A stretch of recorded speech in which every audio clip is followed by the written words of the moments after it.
Ahora procederemos a elaborar el presupuesto de efectivo. Este presupuesto muestra los ingresos y egresos de un periodo, en este caso el periodo presupuestario. El objetivo fundamental de este presupuesto es determinar las necesidades de efectivo y conocer si se logran cubrir las obligaciones financieras de la empresa. La información relacionada con los ingresos la obtenemos de nuestro presupuesto de cobros. Entonces nos vamos a ir al presupuesto de cobros y ahí verificamos cuáles van a ser los cobros totales que se van a realizar cada periodo. Seleccionamos para el mes de enero y copiamos para el resto de periodos. Hacemos la sumatoria para el total. Ahora declaramos todos los egresos que se encuentran definidos en el presupuesto. Primero, comenzamos con el pago de impuestos que tenemos pendiente de la utilidad recibida en el periodo anterior. Entonces, en este caso va a ser igual y nos referimos a la información que tenemos en nuestro estado de situación financiera donde nos menciona los impuestos por pagar. Ahora pasamos a la parte de los pagos a nuestros proveedores, principalmente referente a la compra de los materiales. Así que con esta información vamos a irla a obtener a nuestro presupuesto de pagos. Aquí está la información para el mes de enero y copiamos para el resto de periodos. Al igual que todos los otros casos que hemos trabajado, volvemos a calcular una sumatoria para el total. Aquí no se nos olvide colocar la sumatoria también para incluirlo en los totales el pago de impuestos. Ahora traemos los gastos o los desembolsos relacionados con la mano de obra y esa información también la traemos de nuestro presupuesto de mano de obra. Está siempre el mes de enero y copiamos para el resto de periodos y en total siempre sumatoria.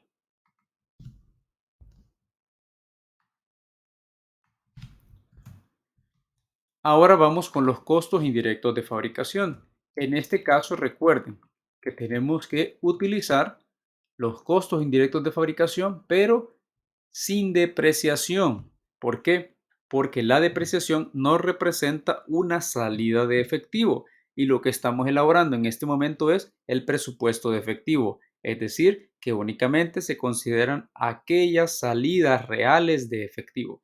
Por eso vamos a utilizar los CIF sin depreciación para poderlos colocar dentro de nuestro flujo de efectivo.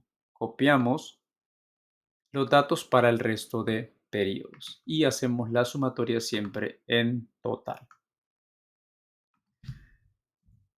Ok, vamos también con los gastos de administración y gastos de venta. Para este caso nos tenemos que ir a nuestro presupuesto de gastos operativos. Aquí tenemos definidos los gastos operativos sin depreciación, pero los valores totales de administración y de ventas nosotros lo tenemos de momento con la depreciación incluida. Así que lo que vamos a hacer es, vamos a insertar unas filas acá para gastos de administración y gastos de venta. Esto con el objetivo de tener el detalle de la información que estamos trabajando para nuestro presupuesto de efectivo. Y solamente vamos a copiar el formato y ahora sí, vamos a colocar los gastos de administración para el mes de enero.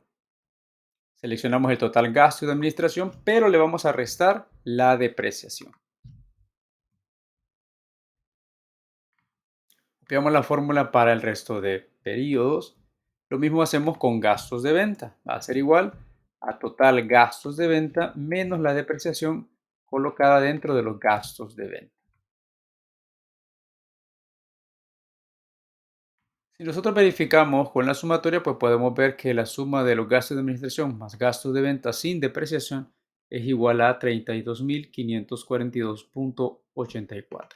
Entonces, estos valores que acabamos de determinar son los que vamos a utilizar en nuestro presupuesto de flujo de efectivo. ¿Por qué? Ya habíamos dicho, la depreciación no es una salida real de efectivo y por eso no se debe de incluir en el presupuesto de flujo de efectivo. Ahora que ya tenemos el detalle de gastos de administración y de gastos de venta, vamos a traer los datos para nuestro presupuesto de flujo de efectivo. Igual, gastos de administración, la copiamos también para gastos de venta para verificar el valor y ahora arrastramos esto para el resto de periodos y hacemos una sumatoria al final, tanto para gastos de administración como para gastos de venta.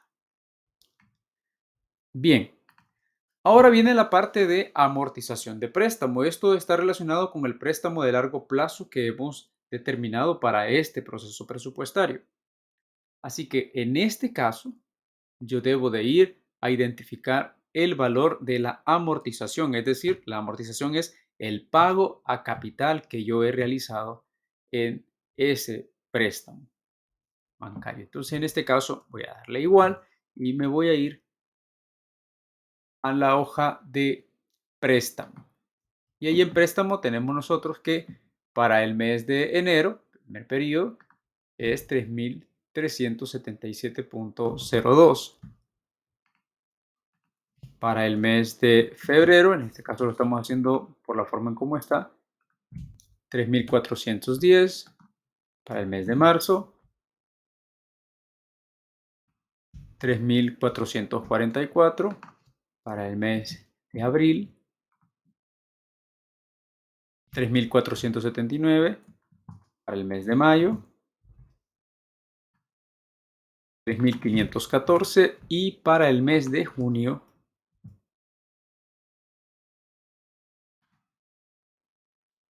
3.549. Hacemos la sumatoria para determinar el total de la amortización de préstamo. Para este periodo, entonces, sería un total de 20.775.47. Ese sería el total de lo amortizado hasta este momento para ese préstamo de largo plazo. Ok,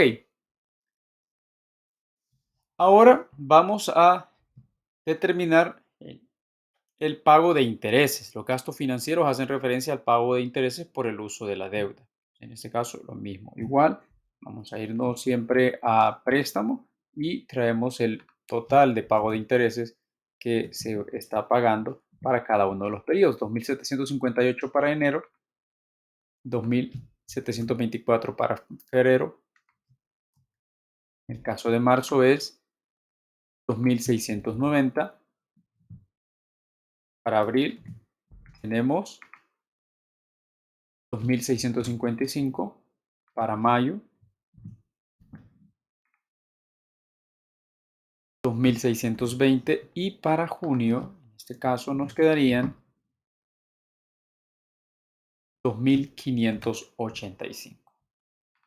Y una sumatoria en total. Por lo tanto, de momento hemos pagado de intereses 16.034.64. Ese sería el valor de los pagos de los intereses por el préstamo hasta este momento. Ahora hacemos una sumatoria para el total de egresos. Obviamente dependiendo, ¿verdad? De la cantidad de egresos, nosotros podemos ir agregando más filas aquí para ir agregando más gastos o más desembolsos que se nos hayan ido presentando a lo largo del periodo. Recuerden, este formato es una estructura de muestra para poder elaborar un presupuesto. Ok, para el total de egresos vamos a hacer la sumatoria de todos los egresos de cada periodo. En el caso de enero, y copiamos la fórmula para el resto de periodos, incluido el total. Entonces, de momento podemos decir que tenemos un desembolso de 1.022.606.28. ¿Sí? Ok. Para el caso del flujo neto, el flujo neto resulta de a los ingresos le resto los egresos. Ese sería mi flujo neto. Ingresos menos egresos. Esto va a ser igual a ingresos menos los egresos. Como pueden ver, aquí se nos está presentando un resultado negativo. ¿Qué significa ese resultado negativo? Significa que tengo una necesidad de efectivo para cubrir los egresos de ese periodo. En otras palabras, los egresos de ese periodo de enero son mayores a los ingresos percibidos. Eso representa ese valor negativo. Solamente déjenme cambiarle el formato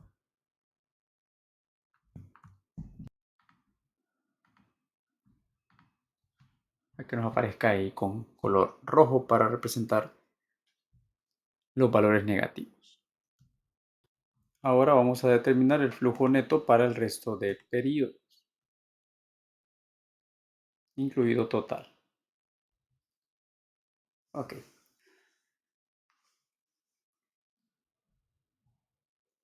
Ahora es importante que para determinar nuestro saldo acumulado hagamos uso de el saldo inicial. Este saldo inicial nosotros lo vamos a encontrar en la información de los supuestos o si no se encuentra declarada dentro de los supuestos, lo podemos obtener de nuestro estado de situación financiera en la cuenta relacionada con efectivo. Entonces, en este caso sería igual, me voy a mi estado de situación financiera inicial y veo efectivo 89.962.49. Ese sería el efectivo que yo tengo allí dentro de mi estado de situación financiera. Ok, vamos a completar ahora, ¿verdad? Ya que es para determinar el saldo final que nos va a servir. Recuérdense, el saldo final del mes de enero va a ser nuestro saldo inicial para el mes de febrero. Así que es necesario calcular el saldo acumulado si requerimos algún tipo de préstamo para poder operar ese periodo y si no, determinamos específicamente el saldo final. Ok, en este caso el saldo acumulado sería igual al flujo neto de efectivo más el saldo inicial. En este caso, entonces, con ese saldo inicial, logramos cubrir nuestra necesidad de efectivo en ese momento, en el flujo neto, y nos queda 79.664.79. Eso significa que superamos nuestro saldo mínimo de caja, por lo tanto, no requerimos un préstamo de corto plazo de nuestra línea de crédito rotativa para poder alcanzar nuestro saldo mínimo. Así que en este caso el saldo final va a ser igual a nuestro saldo acumulado. Y entonces aquí voy a colocar una flecha principalmente para tener una referencia visual.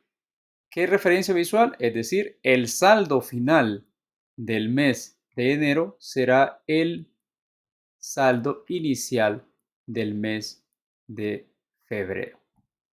El saldo final del mes de enero será nuestro saldo inicial en el mes de febrero. Así que esto va a ser igual a este saldo final que tenemos acá. Listo. Calculemos entonces ahora el saldo acumulado en este punto. Esta flecha principalmente nos va a servir de referencia visual en este momento para que nosotros veamos de dónde se están obteniendo esos valores. Principalmente ahorita, ¿verdad? Únicamente para que nos quede de referencia. Así que en este punto, voy a mover acá la flecha, en este punto podemos determinar que la necesidad de efectivo, vean, nuestros ingresos para el mes de febrero fueron de 58.000 dólares, pero los egresos son de 144.000, por lo tanto tenemos una necesidad de efectivo de 86.000 dólares, pero teníamos en nuestro saldo inicial 79.000. Así que aun y cuando tenemos efectivo en nuestro saldo inicial, tenemos una necesidad de efectivo de 6.388 dólares. En este caso, eso significa que yo debo de recurrir a realizar un préstamo de corto plazo para poder cubrir esa necesidad de efectivo puntual que se nos está presentando en ese momento. Así que, ¿cómo saber cuánto voy a solicitar? En este caso, yo tengo que tener la cantidad de dinero suficiente para cubrir mi necesidad de efectivo, en este caso $6,388, y mantener mi saldo mínimo de caja. Así que yo debo de hacer un cálculo de tal forma que me permita determinar cuánto préstamo necesito para poder cubrir esa necesidad. Así que yo necesito tener al menos los $25,000 de saldo mínimo, lo selecciono. Le vamos a poner menos el saldo acumulado. ¿Por qué le estoy poniendo menos el saldo acumulado? Porque menos por menos da más, ¿verdad? Entonces, en este caso, menos el saldo acumulado. Por lo tanto, yo debo de hacer o debo de solicitar un préstamo de $31,388.09 para poder cubrir mi necesidad de efectivo y mantener mi saldo mínimo de caja. Así que, por ejemplo, en este caso, ahora el valor del saldo mínimo va a ser igual al saldo acumulado más el préstamo. Bien, como pueden ver, con un préstamo de 31,000, yo cubro mi necesidad de 6,000 y todavía tengo los $25,000 como mi saldo mínimo de caja. Así que ahora recuerden, el saldo final del mes de febrero va a ser el saldo inicial del mes de marzo. Listo. En marzo también yo tengo una necesidad de efectivo de $32,000.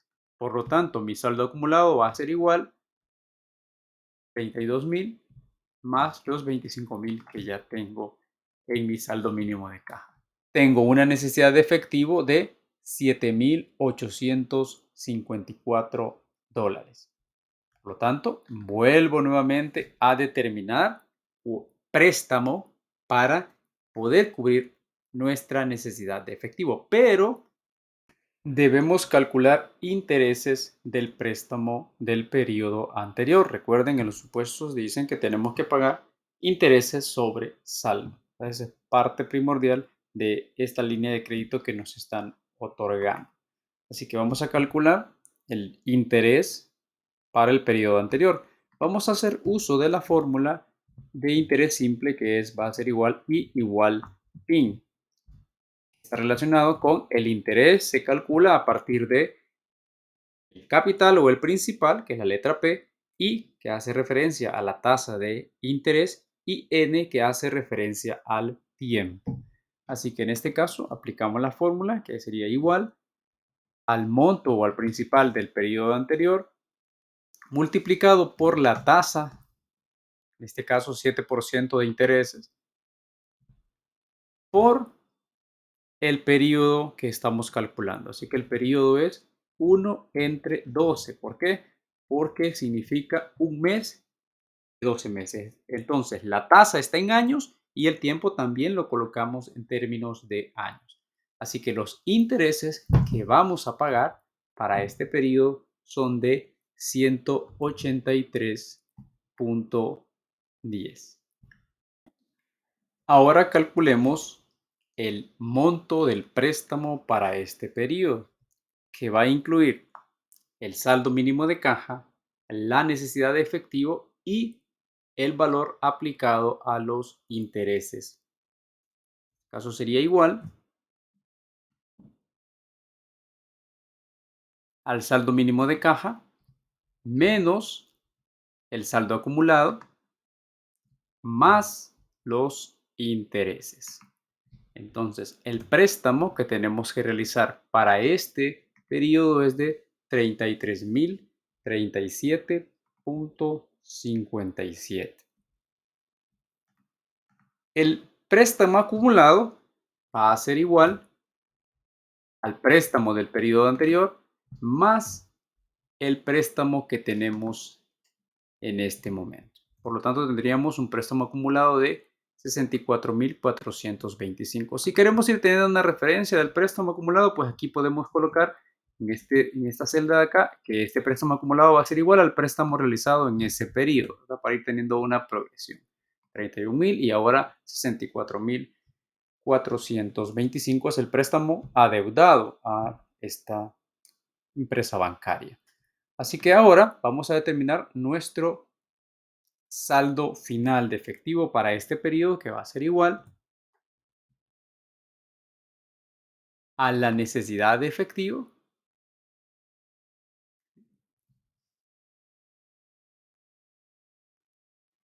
más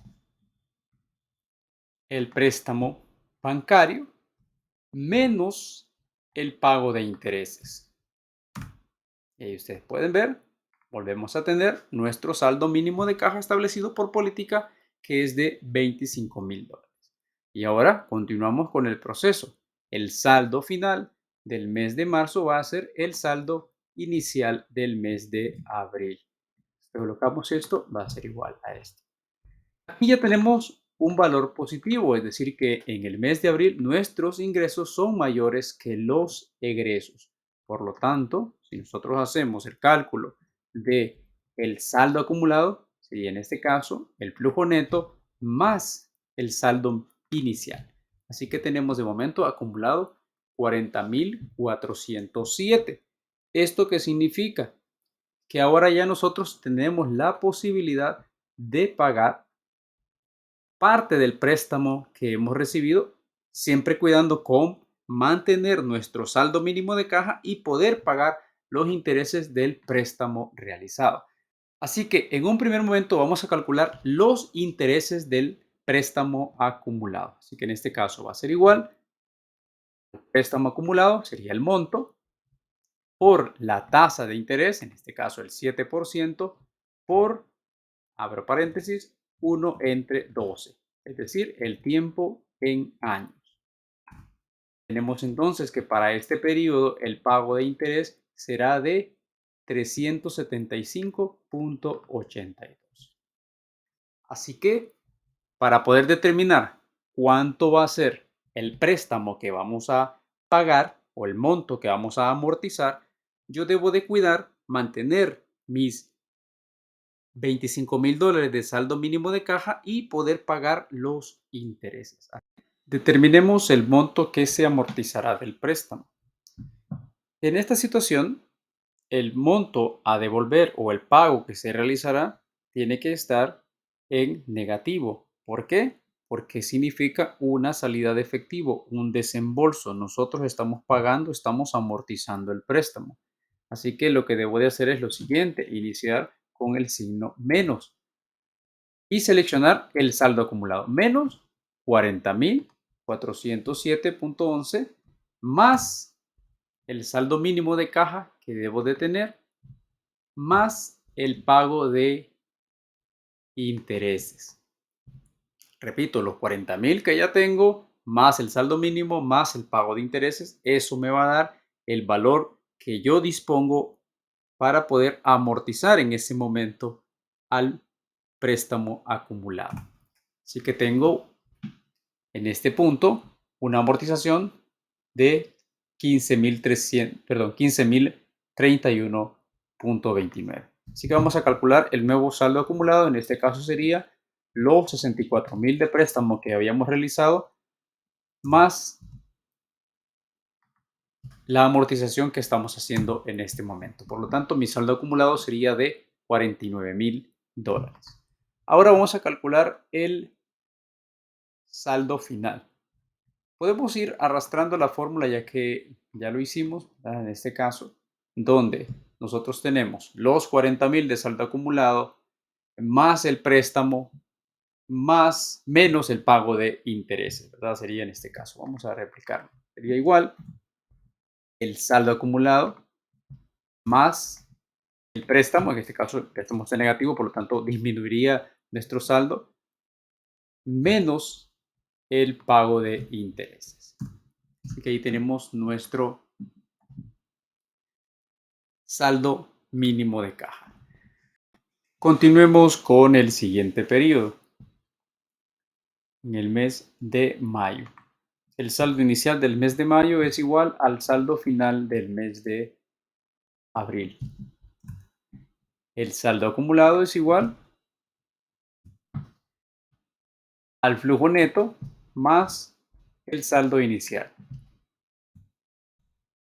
Nuevamente, tenemos dinero disponible para continuar amortizando nuestro préstamo. Siempre recordando calcular en un primer momento los intereses del préstamo acumulado. Así que en este caso nuevamente sería igual al saldo acumulado por la tasa por paréntesis 1 entre 12, que sería el tiempo. Ahí tenemos que vamos a pagar $288 de intereses. Así que determinemos el monto a amortizar en este caso. Va a ser igual menos el saldo acumulado más el saldo mínimo de caja más el pago de intereses. Así que podemos amortizar $18,000 del préstamo en este periodo. 49,000 más el valor de amortización del préstamo. Todavía debemos $30,530. Ahora determinemos el saldo mínimo de caja para este periodo. Esto va a ser igual al saldo acumulado más la amortización de préstamo menos el pago de intereses. Y ahí tenemos nuestro saldo mínimo de caja para el mes de mayo. Continuemos nuestro proceso para el mes de junio. El saldo inicial de junio es el saldo final del mes de mayo. El saldo acumulado es igual al flujo neto más el saldo inicial. Nuevamente tenemos dinero suficiente para pagar el préstamo, incluso un excedente, ¿verdad? Adicional. Así que en este caso siempre es recomendable en un primer momento calcular los intereses. Monto por tasa por tiempo. Tenemos que pagar $178 de intereses. Debido al monto que tenemos acumulado, tenemos suficiente dinero como para pagar el préstamo en su totalidad. Así que tenemos en este caso menos 30,530.92. Y nuestro saldo acumulado ya sería cero en este caso. Así que vamos a calcular nuestro saldo mínimo de caja. Esto va a ser igual al saldo acumulado más la amortización de préstamo menos el pago de intereses. Así que nuestro saldo final para este periodo es de 32,859.62. Va a ser igual a menos este valor de acá. Hay algunos decimales que pues, se pueden perder y nos pueden afectar nuestro resultado. Listo, ahora completemos la columna de total. Para la columna de total nosotros vamos a partir con nuestro saldo inicial, que en este caso va a ser igual al saldo que teníamos en el mes de enero, 89,962.49. El saldo acumulado va a ser igual al flujo neto más el saldo inicial. Tenemos en este caso que un flujo acumulado de 33,884.76. Con respecto al préstamo, si nosotros hacemos acá una sumatoria, podemos ver que tenemos $0 de saldo. Aplicamos lo mismo sumatoria para el pago de los intereses. Es decir, hemos pagado para este uso de préstamo, hemos pagado $1,025 con respecto a gastos financieros. Así que ahora determinamos el saldo final, que nos tiene que cuadrar, este valor que nos dé aquí nos tiene que cuadrar con el saldo final del mes de junio. Así que tenemos igual el saldo acumulado más los préstamos menos el pago de intereses. Y ahí podemos ver 32.859.61. Y con esto hemos completado nuestro presupuesto de efectivo